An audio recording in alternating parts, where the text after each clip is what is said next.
नमस्कार विद्यार्थियों, स्वागत है आप सभी का गिर्रा सर के इस YouTube पाठशाला में। इधर उधर की बात नहीं करते हुए सीधे मुद्दे की बात पर आते हैं। जैसा कि आप जानते हो कि पहले CBSE 10th board exam cancel हुए, फिर CBSE 12th के एग्ज़ाम कैंसिल हुए और कल RBSE ने ये एक नोटिस निकाल दिया और उन्होंने कह दिया कि 12वीं और 10वीं दोनों बोर्ड परीक्षाएं भी रद्द हो गई। अब आप सभी के मन में एक प्रश्न होगा कि अब आगे क्या करें सर, अब आगे क्या? तो देखो, इस वीडियो में आज मैं आपको ये बताने नहीं आया कि परीक्षा होनी चाहिए थी कि नहीं होनी चाहिए थी, ये एक अलग विषय है। और वैसे भी जो चीज़ हमारे वश में नहीं है, जो हमारे कंट्रोल में नहीं है, उस पर विचार करने का कोई मतलब भी नहीं बनता। तो फिर आखिर हमारे वश में है क्या? ऐसा क्या है जो हमारे कंट्रोल में है और हम कर सकते हैं? तो बात आज इस विषय पर करेंगे। लेकिन सबसे पहले वो स्टूडेंट जिन्होंने साल भर 60% सिलेबस को ईमानदारी के साथ में, मेहनत के साथ में कवर किया, पढ़ाई की, उनके मन में अब यही सवाल है कि परीक्षा ले लेते तो अच्छा होता, मेरे अच्छे नंबर आ जाते। आप में से बहुत सारे विद्यार्थियों ने 100 में से 100 नंबर लाने का सपना भी देखा होगा। तो सवाल अब यही है कि ऐसे मेहनती बच्चों को अब क्या सोच रखनी चाहिए। चलो एक छोटी सी स्टोरी से आपको मैं इस पहेली को सुलझा कर बताता हूँ। इस पहेली को समझना ज़रूरी है। दो विद्यार्थी हैं, एक का नाम है राम और एक का नाम है श्याम। तो राम और श्याम, राम ने साल भर जमकर पढ़ाई की और अपनी परीक्षा के लिए उसने 100 दमदार सवाल तैयार कर लिए। तो 100 ऐसे क्वेश्चंस थे जिसको उसने अच्छी तरीके से तैयार कर लिए। इस तरीके से 100 सवाल तैयार किए कि जिनके जवाब उसे कभी भी किसी भी समय पूछ लो वो बता देगा, रात में दिन में कभी भी पूछो वो बता देगा। लेकिन एक और श्याम है जिसने मात्र 10 ही सवाल तैयार किए। तो राम ने 100 सवाल तैयार कर लिए लेकिन श्याम ने 10 सवाल ही तैयार किए, यानी कि 10 सवाल श्याम ने सीखे। और वो भी कब? साल के एंड में, जबकि राम जो है वो 100 सवाल तैयार कर चुका है पूरे साल पढ़ाई करके। तो अब इस स्टोरी का पहला केस आपको मैं बताता हूँ, यानी कि पहली सिचुएशन, पहली स्थिति क्या बन सकती है। परीक्षा आयोजित हुई है ना। पहला केस ये है कि दोनों की परीक्षा ली गई। तो परीक्षा आयोजित हुई और परीक्षा में 10 सवाल आने थे, यानी 10 क्वेश्चन का एक पेपर था। उस 10 सवाल के अंदर आप ये देखो कि जो श्याम जो है 10 सवाल तैयार करके गया था वो 10 सवाल उस परीक्षा में आ गए और श्याम परीक्षा में टॉप कर गया।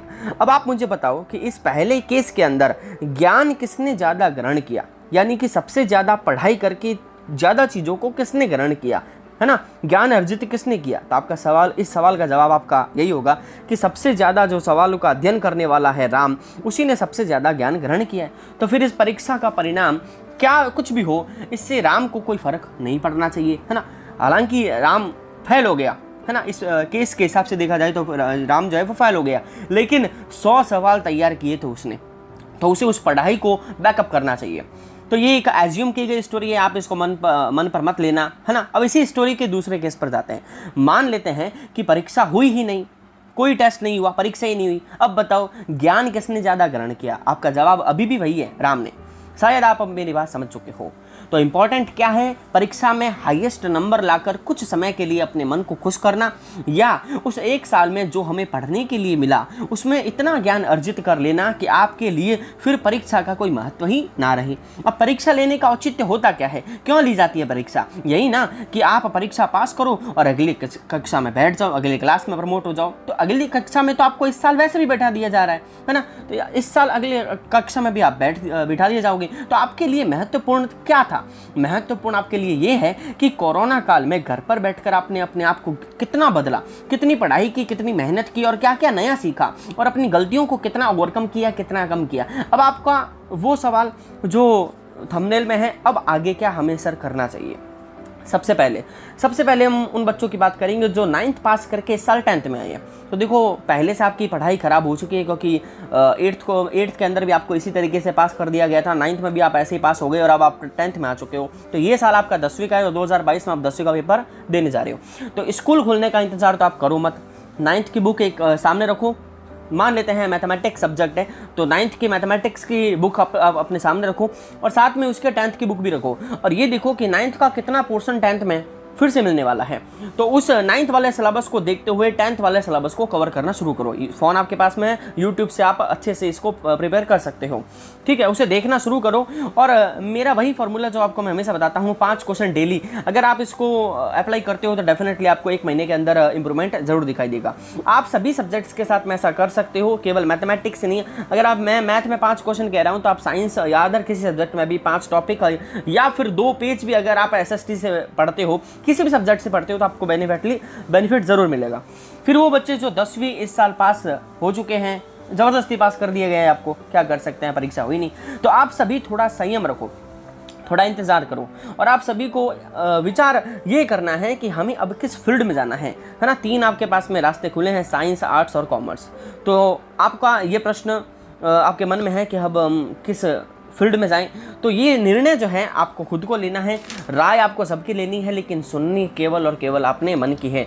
जिस फील्ड में आपकी रुचि है, जिस फील्ड में आपका लक्ष्य है, एम है, बस उसी के अंदर आपको जाना है और आपको उसके अंदर मेहनत भी करनी पड़ेगी।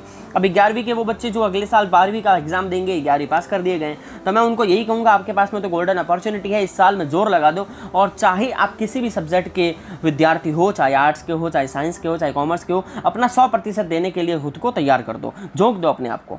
12वीं में पास जो इस बार बच्चे हो चुके हैं, है ना, कल जो न्यूज़ आई थी उसके हिसाब से, तो आपको थोड़ा इंतज़ार करना चाहिए, और इंतज़ार करना पड़ भी सकता है, क्योंकि अभी तक डिसीजन नहीं लिया गया है कि कॉलेज में किस तरीके से, किस बेसिस पे एडमिशन दिए जाएंगे।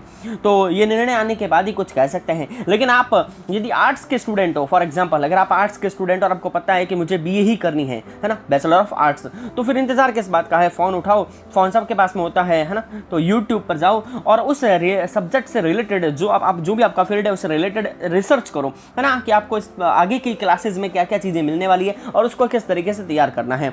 किताब खरीद के ले आओ अगर हो पाए तो, वरना यूट्यूब तो बेस्ट एक ऑप्शन है।